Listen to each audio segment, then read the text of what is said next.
Hello guys, welcome to my YouTube channel. Today discuss a vital video for class 10 Madhyamik exam 2026. Today's important topic is how can we write what question on Madhyamik exam 2026. Now let's go start on video. Now today's important topic how can we write what question on Madhyamik exam 2026 অর্থাৎ আমাদের কিন্তু test exam হয়ে গেছে। Test exam হয়ে যাওয়ার পরেও কিন্তু আমরা কি করছি, আমরা কিন্তু টেস্ট পেপার ফলো করছি, সুন্দরভাবে ফলো করছি এবং টেস্ট পেপার ফলো করে আমাদের কিন্তু সব কোশ্চেন লেখা কমপ্লিট হয়ে গেছে, অর্থাৎ সব সলভ হয়ে গেছে, লিখেছি, পড়েছি, ভালো করে প্রতিনিয়তই পড়ছি। এই প্রতিনিয়ত পড়ার ফাঁকেও কিন্তু কিছু কিছু জায়গায় একটু কিন্তু ভুলভ্রান্তি থেকেই যাচ্ছি, আর এই ভুলভ্রান্তিগুলো দেখাবো আজকের এই ভিডিওর মধ্যে দিয়ে। অর্থাৎ এই ভিডিওর মধ্যে দিয়ে তোমাদের দেখাবো যেই জায়গাগুলোই আমরা লিখতে গেলে ভুল করি সেই জায়গাগুলো চিহ্নিত করব এবং চিহ্নিত করার পর সেখান থেকে যে জিনিস আসবে সেটাই কিন্তু তোমাদের সামনে পরিবেশন করব। আর এই পরিবেশন করার সাথে সাথে কিন্তু তোমাদের লক্ষ্য অর্থাৎ গোল কিন্তু সেই যাবে, অর্থাৎ গোলে পৌঁছতে পারবে। তো আমরা সব সাজেশন পড়েছি, সব আমাদের মুখস্থ, কোনো অসুবিধা নেই। শর্ট কোশ্চেন, বড় কোশ্চেন সব পড়েছি, কিন্তু পড়ার মধ্যেও কিন্তু কোনো জায়গায় কিন্তু সমস্যাটা আসছে, আমরাও সেটা দেখতে পাচ্ছি। আমাদের সময় কিন্তু এরকম সমস্যা এসেছিল, আমাদের কিন্তু সলভ করার এত সুন্দর পরিবেশনা ছিল না, যার জন্যই কিন্তু আমরা করেছি। কিন্তু দেখো এখন নেট দুনিয়ার মানুষ আমরা কিন্তু কোনো কিছুতে পিছিয়ে নেই, অর্থাৎ পরীক্ষার আগের মুহূর্তে কোনো রকম ইনফরমেশন আসলে আমাদের কানে সঙ্গে সঙ্গে বেজে উঠছে।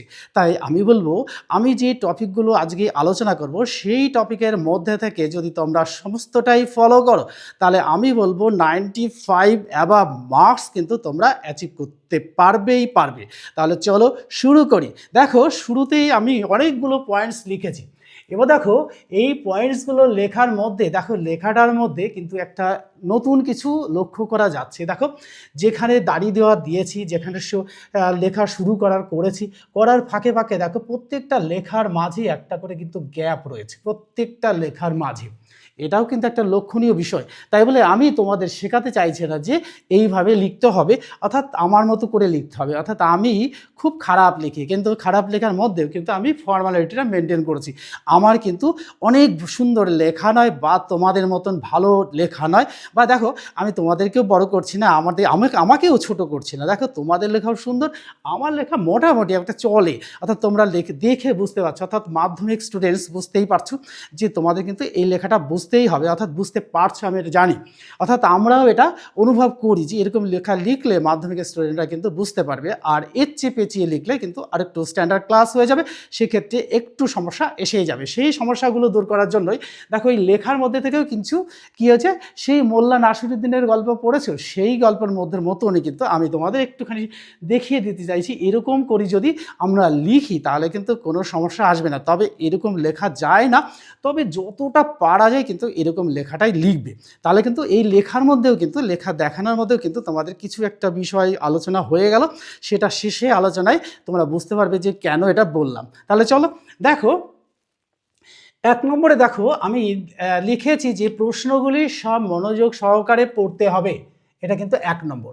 অর্থাৎ আমরা পরীক্ষার আগে কিন্তু আমাদের সময় এটা ছিল না, তোমাদের সময় এটা কিন্তু একটা সুন্দর একটা সিস্টেম। অর্থাৎ পরীক্ষা শুরুর আগে কিন্তু তোমাদের প্রশ্নপত্রটা দেওয়া হয়, অর্থাৎ এই 15টা মিনিট ধরে তোমরা কিন্তু প্রশ্নপত্রটা সুন্দর করে দেখতে পাও।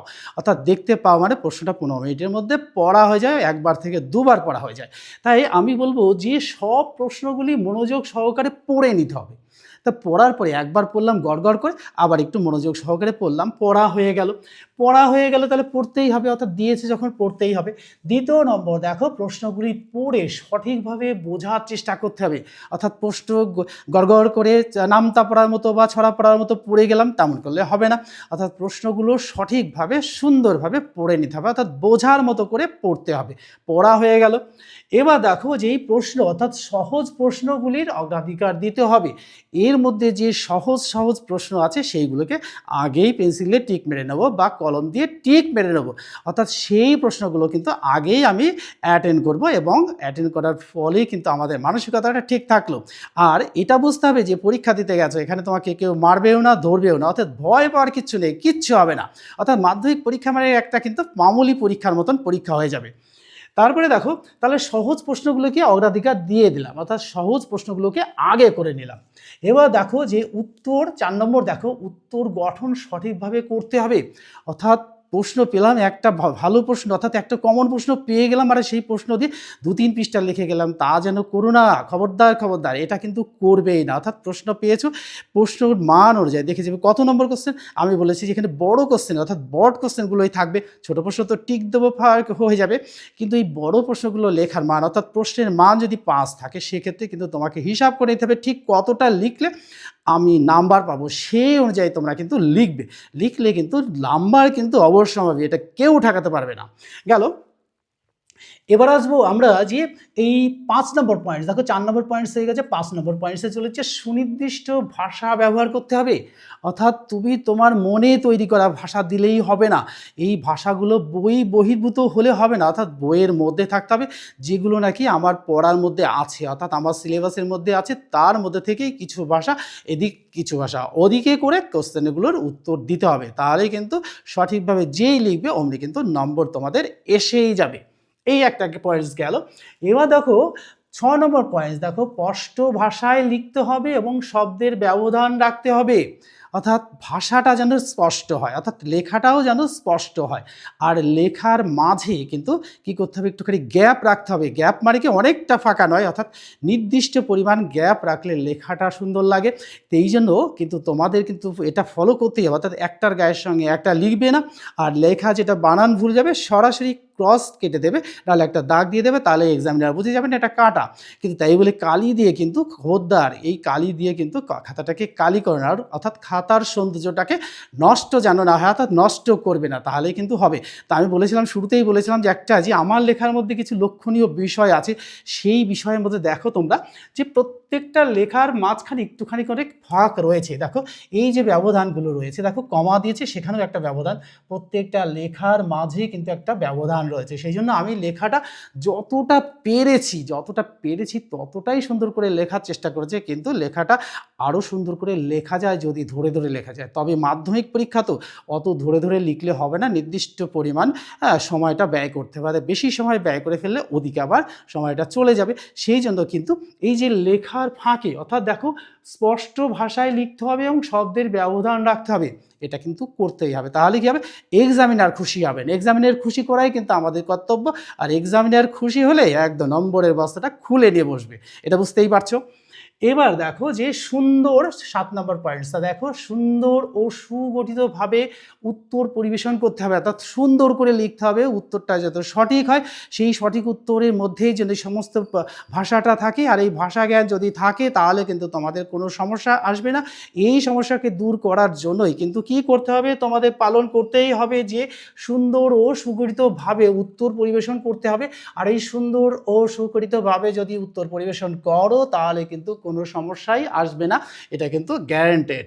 তারপরে দেখো যে 8 নম্বর পয়েন্টসটা দেখো, 8 নম্বর পয়েন্টসটাতে হাইলাইট করার জন্য রং বা পেন্সিল ব্যবহার করা যাবে না। অর্থাৎ আমরা বাড়িতে ইচ্ছা খুশি মতন কি করি না, একটা হলুদ একটা সবুজ নিয়ে একেবারে বসে পড়ি, একদম ওর উপর দিয়ে দাগ দিয়ে দিই। কেন না, ওর উপর দিয়ে দাগ দিয়ে ওটা মনে রাখার জন্য। কিন্তু এই ভুলটা কিন্তু মাধ্যমিক পরীক্ষার প্রশ্নপত্রে, অর্থাৎ উত্তরপত্রে নট প্রশ্নপত্র, উত্তরপত্রে কিন্তু এটা কখনোই করো না, করলে পরে কিন্তু বিপদ কিন্তু আসন্ন। অর্থাৎ এটা করা যাবে না। অর্থাৎ হাইলাইটস করার জন্য, এখানে হাইলাইটস করার জন্য রং পেন্সিল নিয়ে যাও, অর্থাৎ লাল পেন্সিল দিয়ে দাগ দিয়ে দিয়েছো, এটার কি এফেক্ট সেটা আমি পরে বলছি। দেখো রং পেন্সিল আর রং ব্যবহার করা যাবে না, কোনো অবস্থাতেই নয়, এটা করতে পারবেই না। এটা করলে কিন্তু এক্সামিনার খুশি হবেনই না, আর নাম্বারটা কিন্তু কেটে নেবে। আর যদি আন্ডারলাইন, এই যে আন্ডারলাইন করছো, আন্ডারলাইন করার একটা গুরুত্ব থাকে। ধরো তুমি রবীন্দ্রনাথ ঠাকুর সম্পর্কে লিখেছো যে রবীন্দ্রনাথ ঠাকুর কে ছিলেন, তাহলে আমরা লিখবো যে রবীন্দ্রনাথ ঠাকুর ছিলেন একজন বিশ্ববরেণ্য বিশ্বকবি। এই যে বিশ্ববরেণ্য বিশ্ববরেণ্য বিশ্বকবি লিখে তুমি একটা লাল কালি দিয়ে বা একটা হলুদ কালি দিয়ে তুমি আন্ডারলাইন করে দিয়েছো, দেখা গেলো সেই বিশ্বকবি বিশ্ববরেণ্য দুটো বানানই ভুল। তাহলে মনে করতে হবে ঘর থেকে তোমাকে কিন্তু নাম্বারটা দিতে হবে, ওখানে কিন্তু নাম্বারটা নিয়েই নেবে, অর্থাৎ তোমার ঘরের নাম্বারটাই কিন্তু চলে যাবে। এইটা কিন্তু কোনো অবস্থাতেই করবে না। অর্থাৎ এই বিশ্ববরেণ্য বিশ্বকবি এই রবি ঠাকুর এই বানানগুলোও জানতে হবে। অর্থাৎ আন্ডারলাইন করার মানেটা কি? স্যার এই যে দেখুন আমি এটা লিখেছি, এটা আপনি ভালো করে দেখুন, ভালো করে দেখুন মানে সেখানে যদি বানান ভুল যায় তাহলে বুঝতেই পারছো কী অবস্থাটা, স্যারকে দেখা থেকে আরও বিপদ আসন্ন হয়ে গেল। অর্থাৎ এটা করা যাবে না। তারপর দেখো এই যে সময় সম্পর্কে অবগত থাকতে হবে, অর্থাৎ ভুল সংশোধন করতে হবে।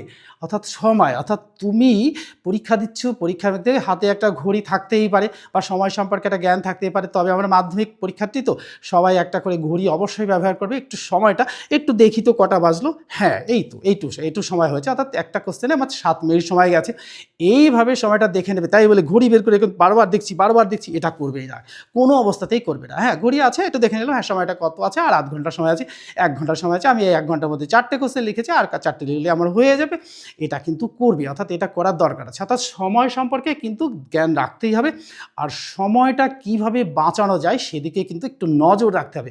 আর নজর রাখলে কি হবে, ওই তোমার যে সময়টা বাঁচলো না, এই সময়টা কোথায় ব্যয় করবে? তাহলে কি আগে খাতা দিয়ে দৌড় মারবে? না না, এটা কখনোই করবো না। আমি যে সময়টা আমার সঞ্চয় হলো, এই সঞ্চিত সময় দিয়ে আমি প্রত্যেকটা প্রশ্ন ভালো করে দেখব এবং উত্তরটা ঠিক করে দেখব যে ঠিকঠাক প্রশ্নের নম্বরটা দিয়েছি কিনা আর ঠিকঠাক উত্তরটি লিখেছি কিনা। উত্তর যদি ঠিকঠাক লিখি আর যদি প্রশ্ন সবকটা লেখা থাকে, এদিকে কিন্তু নজর দেওয়ার জন্যই কিন্তু ওই সময়টা লাগবে, যেই সময়টাকে আমি সঞ্চয় করেছি বা বাঁচিয়ে রেখেছিলাম, এই সময়টা দিয়েই আমি খাতাটাকে চেক করে নেবো, নম্বরটাকে চেঞ্জ করে নেবো, দেখবো চেক করে নেবো আর নম্বরটা আর উত্তরটা ঠিকঠাক আছে কিনা, ভুলভ্রান্তি কোথাও আছে কিনা একবার একটু দেখার সুযোগ পেয়ে যাবো। তাহলে কিন্তু ওখানে দেখবা কিছু কিছু ক্ষেত্রে অনেকটা, অর্থাৎ 2-3টে নাম্বার হলেও বাড়বে। এবার দেখো যে সময় সম্পর্কে অবগত হলাম, থাকতে হবে, ভুল সংশোধন করলাম। এবার দেখো 10 নম্বর পয়েন্ট, দেখো প্রয়োজনে ম্যাপ স্টার বা আন্ডারলাইন করতে হবে। একবার বলেছি আন্ডারলাইন করা যাবে না, আবার বলছি আন্ডারলাইন করতে হবে, হ্যাঁ করতে হবে। তাই বলে তোমার লাল কালি দিয়ে নয়, তাই বলে তোমার নীল কালি দিয়ে নয়, তাই বলে হলুদ কালি দিয়ে নয়, না রং পেন্সিল দিয়ে কোনো কিছুতেই করা যাবে না। তাহলে এটা যদি আমার করতে হয় তাহলে তুমি যে কলম দিয়ে লিখছো সেই কলম দিয়ে তুমি একটা আন্ডারলাইন করে দাও। অর্থাৎ কালো কালি দিয়ে লিখছো, কালো কালি দিয়ে একটা আন্ডারলাইন করে দাও। তার মানে তুমি এটা বোঝাতে, স্যার এটা দেখুন আমি এটা সুন্দর একটা কথা লিখেছি। আর এটা মনে রাখতে হবে যে কথা যেটা লিখেছো সেটা কিন্তু কী করতে হবে, বানানটি একটু ভালো করে দেখে নিতে হবে। সেই বিশ্ববরেণ্য বিশ্বকবি লিখতে গিয়ে ওই তো বিশ্ববরেণ্য বিশ্বকবি হয়ে গেছে আর বিশ্ববরেণ্য বিশ্বকবি হয়ে গেছে। তাহলে দেখো এই যে সমস্যাগুলো কিন্তু দেখে নিতে হবে, যে স্যারকে দেখানোর আগে কিন্তু তোমাকে একটু ভালো করে দেখে নিতে হবে, অর্থাৎ দূরবীন লাগিয়ে দেখে নিতে হবে যে ঠিক আছে কিনা। হ্যাঁ আমার ঠিক আছে, তাহলে আমরা এটা লিখতে পারবো, তাহলেই কিন্তু আন্ডারলাইন করতে পারবে। আর এই যে আমি এখানে লিখেছি প্রয়োজনে ম্যাপ আঁকতে হবে, দেখো প্রয়োজনে ম্যাপ আঁকতে হবে, স্টার দিতে হবে। তাহলে দেখো প্রয়োজনে ম্যাপ আর স্টার এটা কিন্তু করতে হবে। দেখো যদি দেখো তোমাদের এরকম প্রশ্ন আসে, আমি বলেছি যে সব সাবজেক্টে এটা করা যাবে।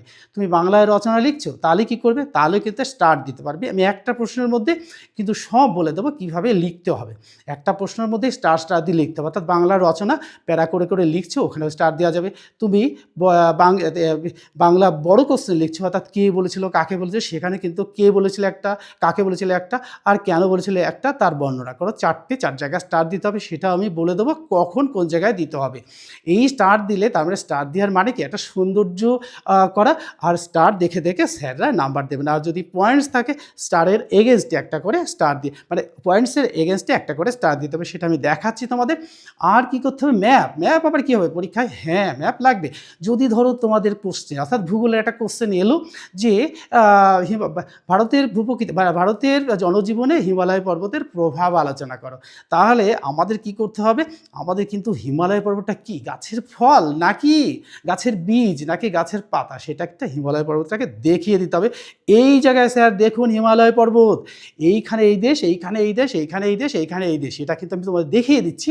তো এটা বলে নেবো যে এইখানেই হিমালয় পর্বত, এই হিমালয় পর্বত আছে বলেই আমাদের কিন্তু কি হচ্ছে, আমাদের ভারতবর্ষের নানা দিক থেকে উপকার আসছে, আর এই উপকারগুলোর জন্য আমরা উন্নতির চরম শিখরে উঠে যাচ্ছি, এটা কিন্তু দেখাবো। আর বলেছি যে স্টারগুলোও দেখাবো। আর শুরুতে কি করবো, আরও বলেছি যে আন্ডারলাইন বলেছি, স্টারও বলেছি, ম্যাপও বলেছি। এবার দেখো, যদি এইরকম কোশ্চেন আসে যে ভারতের জনজীবনে হিমালয় পর্বতের প্রভাব, এটা ভূগোলের কোশ্চেন, অবশ্যই কোশ্চেন, তাহলে শুধু কি ভূগোলেই আঁকবো? না না, জীবন বিজ্ঞান, ভৌত বিজ্ঞান, এ তো আঁকতেই হবে, আঁকা নিয়েই এদের ব্যাপারটা। আর অঙ্কতে তো আঁকা আছে, এটা জানোই তোমরা, অঙ্কতেও আঁকতে হবে। তবে শুধু ইংরাজিতে আমরা স্টার করতে পারবো না, তাছাড়া সব সাবজেক্টে কিন্তু আমরা স্টার করে দিতে পারবো। অর্থাৎ এই স্টারগুলো মানে এগুলো স্যার দেখুন, এটা আমার একটা পড়া, প্রথমটা একটা পড়া, দ্বিতীয় স্টার 3টে প্যারা, 3 নম্বর প্যারা, চতুর্থ স্টারে 4 নম্বর প্যারা। এই যে প্যারা করে আমরা লিখেছি, এই প্যারাটাই একটু দেখুন আর একটা আন্ডারলাইন করে দেবে। যে কালি দিয়ে লিখছো ওই কালি দিয়েই যথেষ্ট, আর কিছু করতে হবে না। আর কি করতে হবে? ম্যাপ। ধরো এখানে দিয়ে দিল যে ভারতের জনজীবনে, এখানে শুরু করি। ধরো এখানে ভারতের জনজীবনে প্রশ্নটা হচ্ছে ভারতের জনজীবনে হিমালয় পর্বতের প্রভাব। ধরো এখানে যদি দেয় এই ভারতের জনজীবনে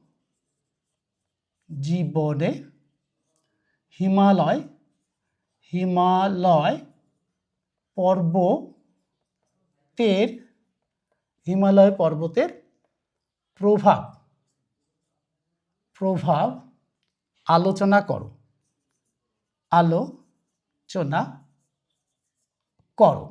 এরকম যদি একটা কোশ্চেন আসে, তা দেখো এই যে হিমালয় পর্বতের জনজীবনের প্রভাব, তাহলে আমরা এখানে একটা সূচনা হিসাবে দিয়ে নেব, প্রশ্নটা একটা সূচনা হিসাবে এখানে দিয়ে নেব।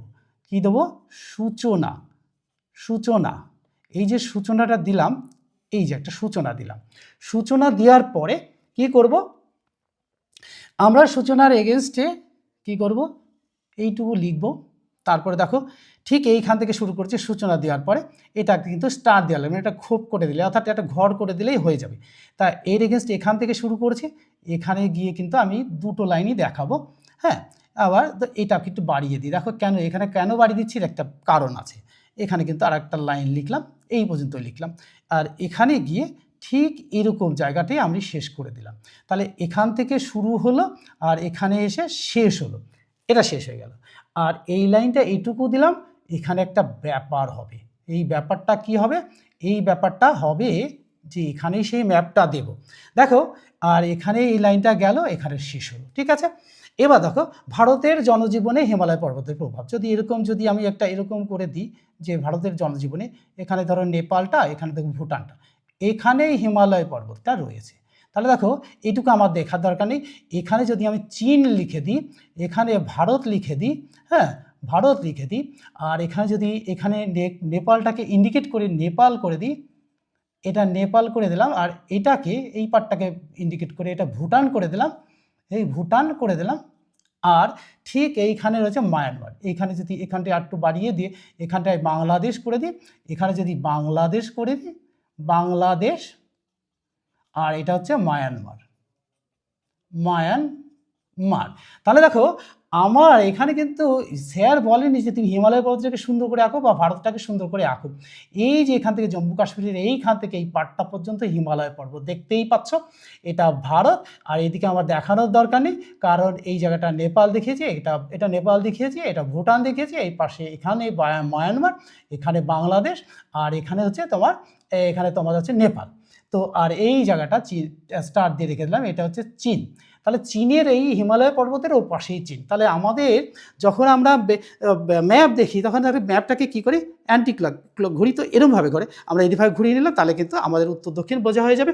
তাহলে এই যে ম্যাপটা দিলাম, এর জন্য আমার আমি এখনই সময় লেগেছে, 1 মিনিটও লাগেনি। তাহলে দেখো তোমাদেরও সেই 1 মিনিট সময়ের মধ্যে এখানে ভারত, এখানে চীন, এখানে নেপাল, এখানে ভুটান, এখানে মায়ানমার, এখানে বাংলাদেশ। এবার লিখবো যে এই যে দিয়েছি স্যার, এই যে দেখুন স্যার, এই জায়গাটায় আমি না হিমালয় পর্বতে এঁকেছি, একটু দেখুন তো।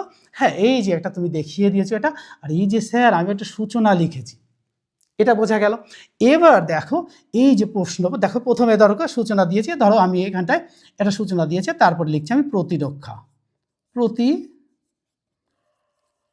এই যে প্রতিরক্ষা দিলাম, আমি এখানে একটা স্টার দিয়ে দিলাম, অর্থাৎ এটা সূচনা, এটা কিন্তু একটা দ্বিতীয় একটা একটা প্যারা অর্থাৎ একটা পয়েন্টস, এই পয়েন্টসটা এখানে একটা স্টার্ট দিয়ে দিলাম, দিয়ে এবার এখান দিয়ে আমি শুরু করলাম, ঠিক এখান থেকে শুরু করলাম, এই লেখাটা যাচ্ছে এখানে শেষ হচ্ছে, এখান থেকে যাচ্ছে এখানে গিয়ে এই জায়গাটা শেষ হলো। তাহলে দেখো এই জায়গা থেকে শুরু হলো আর এই জায়গাটা শেষ হলো, মানে এটা হচ্ছে স্টার্টিং পয়েন্ট, এটা এন্ড পয়েন্ট, ঠিক এই জায়গায় শুরু এই জায়গায় শেষ, দুটো লাইন তিনটে লাইন লিখলে।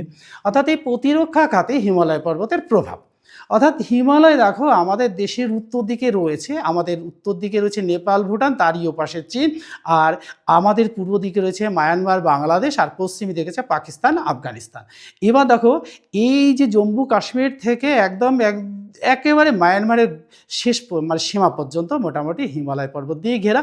তো এই জায়গাটুকু হিমালয় পর্বত, এই হিমালয় পর্বত রয়েছে বলেই দেখো প্রতিরক্ষার দিক থেকে আমাদের দেশকে সরাসরি আক্রমণ করা যাচ্ছে না, কেননা হিমালয় পর্বত একটা প্রাচীরের মতো জায়গা নিয়ে রয়েছে। এর জন্য কিন্তু এর গুরুত্বটা আমি এখানেই দেখিয়ে দিয়েছি। এবার দেখো যদি এবার দেখা যায় যে আমি এর একটা লিখবো যে আমি একটা, আর এখানে আরও অনেক কটা পয়েন্টস দিলাম, দেখালাম যে শৈত্য থেকে অর্থাৎ শীত থেকে নিয়ন্ত্রণ করা। আবার দেখো বৃষ্টিপাত, এর প্রভাবে হিমালয় পর্বত আছে বলেই কিন্তু আমাদের দেশে প্রচুর বৃষ্টিপাত হচ্ছে। আর তারপরে পয়েন্টস দিয়ে দিলাম যে নদ নদী, হিমালয় পর্বত আছে বলেই হিমালয় থেকে নানান নদী, অর্থাৎ গঙ্গার মতো একটা পবিত্র নদী হিমালয়ের গঙ্গোত্রী হিমবাহের গোমুখ থেকে উৎপন্ন হয়েছে, এটা হিমালয়ে আছে বলেই আমাদের উপকার হচ্ছে। আর এইবার চলে আসবো আমি, এটা 5 নম্বর, ধরো এই প্রশ্নটায় 5 নম্বর যদি থাকে, এই 5 নম্বরে দুটো পয়েন্টস হয়ে গেছে, এখানে আরও 2-3টে পয়েন্টস দিলে এবার আসবো আমরা উপসংহার। উপসংহার, এই যে উপসংহার এটা লিখব, এটা লিখে কিন্তু এখানে কিন্তু একটা আন্ডারলাইন করে দিলাম, এবারে সূচনাতেও একটা আন্ডারলাইন করে দিয়েছি। এইবার এই উপসংহারে দিলাম যে এই হিমালয় পর্বত আছে বলে আমাদের দেশ এত সুজলা সুফলা, এত সমৃদ্ধ, এই জন্যই কিন্তু আমরা গর্বিত, হিমালয় পর্বত আছে এর জন্য। তাহলে এইভাবে যদি আমরা প্রত্যেকটা পয়েন্টস লিখি, আমি এখানে 3টে পয়েন্টস দিচ্ছি, একটা সূচনা দিয়েছি, একটা উপসংহার দিয়েছি, একটা প্রতিরক্ষা দিয়েছি, আর 3টে পয়েন্টস বলছি নদ নদী আর বৃষ্টিপাত, আর হচ্ছে কি এখানে নদ নদী যেহেতু হয়েছে এখানে কিন্তু জলবিদ্যুৎ উৎপাদন হচ্ছে। এই সমস্ত কিছুর জন্যই কিন্তু আমাদের হিমালয়ের, এখানে কোশ্চেনটা দিয়েছি ভারতের জলজীবনে হিমালয়ের প্রভাব কিন্তু গুরুত্বপূর্ণ। এইভাবে যদি কোশ্চেন লেখো তাহলে এক্সামিনার নাম্বার দিতে বাধ্য। আমি বলবো 5-এ 5 দেওয়ার পরে একটু ভাববে, আর 1 নম্বর দিতে পারলে ভালো হতো। কেননা দেখো এখানে সূচনা লিখেছি, এখানে দেখো প্রত্যেকটা পয়েন্টস দিয়েছি। এবার এখানে দ্বিতীয় পয়েন্টসের জন্য দেখো আমি দ্বিতীয় পয়েন্টস, এখানে জায়গা একটু শর্ট আছে, সেই জন্য ধরো দ্বিতীয় পয়েন্টস আমি যখন লিখবো তখন তাও এই পাশে দেখায়, দ্বিতীয় পয়েন্টসে যদি লিখবো তাহলে 2টো স্টার দেবো, হ্যাঁ। তৃতীয় পয়েন্টস যখন লিখবো 3টে স্টার দেবো, হ্যাঁ। চতুর্থ পয়েন্টস যখন লিখবো চতুর্থ 4টে স্টার দেবো। কিন্তু এবার স্টার দেওয়ার কিন্তু একটা দেখো গুরুত্ব আছে, এই স্টারগুলো এর পাশে যাবে না, এই স্টারটা 2টো, মানে এখানে একটা 2টো, এইখানে 3টে, এইদিকে যাবে স্টারগুলো, এখানে 4টে, তাহলে 4টে স্টার আর একটা সূচনা আর একটা উপসংহার, তাহলে 4টে 5টা 6টা নম্বর দেবে না, কোথায় যাবে, অর্থাৎ নম্বর দিতে বাধ্য থাকবে, অর্থাৎ নম্বরটা আমরা ছিনিয়ে নেব। তো এইরকম যদি আমাদের কোয়ালিটি থাকে লেখা, তাহলে আমার মনে হয় না মাধ্যমিকে 95 অ্যাবাভ মার্কস পাওয়া খুব সহজ ব্যাপার, এটা কোনো কঠিনই ব্যাপার নয়। তাহলে এটা বুঝলে এবং কোশ্চেনগুলো দেখলে এইগুলো তোমরা ফলো করো, লেখার কায়দাটা তোমাদের বলে দিলাম, কেন দেবে কেন ব্যবহার করবে না, এটা যদি তোমরা করো সত্যি একদম তোমরা 100% ধরে নিতে পারো। যদি আমাদের সময় এরকম কেউ বলার থাকতো তাহলে কিন্তু আমরা রেজাল্টটা আরও ভালো হতো। তখন দেখো তোমাদের এখন যেমন নাম্বারটা 99 হয়ে যায়, 100 হয়ে যায়, কিন্তু আমাদের ওই সময়টা নাম্বারটা কিন্তু খুব কঠিন ব্যাপার ছিল। 30% থেকে 40 থেকে 60 আর 65 থেকে 80 মার্কস পাওয়া কিন্তু খুব কঠিন ব্যাপার, খুব কঠিন ব্যাপার ছিল। তাহলে বুঝতেই পারছো আমরা কবে মাধ্যমিক দিয়েছি, সালটা হচ্ছে অর্থাৎ 1987, অর্থাৎ 1987, অর্থাৎ 89 সালে আমরা কিন্তু মাধ্যমিক পরীক্ষা দিয়েছি। এবার বোঝো যে আমরা সেই সময় কত নাম্বার পেতে পারি, আর এখন কিন্তু 100% নাম্বার তোমরা পেয়ে যাচ্ছ। তাই বলবো এইগুলো কিন্তু তোমরা ফলো করবে। আমি নিজের কথাটা একটু বলে দিলাম যে সেই সময়টা এরকম টাফ ব্যাপার ছিল, অত দেখো দুঃখের কারণে একটু কষ্ট হয় যে আমাদের সময় শুধু মিডিয়া এত সক্রিয় ছিল না, এত যদি সক্রিয় থাকতো তাহলে কিন্তু আমরা নাম্বারটা আরও পেতাম, সত্যি আরও পেতাম। কিন্তু দেখো তোমরা এত নাম্বার পেয়ে যাবে, দেখো 98, 99, 100, আমরা তো একটু অবাক হয়ে যাই, এত তুই পেলি কী করে, বা এটা কি তুই যে পাওয়ার মতো ছিল, একটু হেসেই বলি, হয়তো বা কোনো কারণে একটু ভুল হয়েছে, হয়তো 85 বা 90 পেয়েছি, কিন্তু সবাই কিন্তু ওরকম 95 বা মার্কস পেয়েই থাকে। তাই আমি বলবো যে এইভাবে তোমরা যদি ফলো করো তাহলে কিন্তু সত্যি সত্যি নাম্বার কিন্তু তোমাদের কেউ আটকাতে পারবে না। তাহলে আজকের এই আলোচনার মধ্যে দিয়ে তোমরা বুঝতে পারলে কি, আমার যারা সাবস্ক্রাইবার আছো তারা তো অবশ্যই জানতে পারলে, দেখতে পারলে, তারা কিন্তু প্রয়োজনে যদি প্রয়োজন মনে করো তো একটা করে লাইক দিয়ে দেবে, আর কি করবে বন্ধুদের মধ্যে শেয়ার করে দেবে, আর নতুন যারা দেখছো তারা কিন্তু চ্যানেলটিকে সাবস্ক্রাইব করে রাখবে। আর এইরকম গুরুত্বপূর্ণ ভিডিও কিন্তু একেবারে তোমাদের পরীক্ষার আগের দিন পর্যন্ত এরকম আসবে। যদি কোনো নতুন ইনফরমেশান আসে সেই ইনফরমেশানগুলোও কিন্তু আমি তোমাদের দিয়ে দেবো। তার জন্য কিন্তু কোনো চিন্তা তোমাদের করতে হবে না, তোমরা একদম অর্থাৎ নিরালায় বসে থাকতে পারো, কোনো টেনশন না করে যে এখান থেকে একটা কিছু আসবেই। সব সাবজেক্টের উপরে কিন্তু এখান থেকে একটা কিছু আসবেই। তাহলে আজকের মতো এখানে শেষ করছি, পরে ভিডিওতে আবার দেখা হচ্ছে। Good bye friends.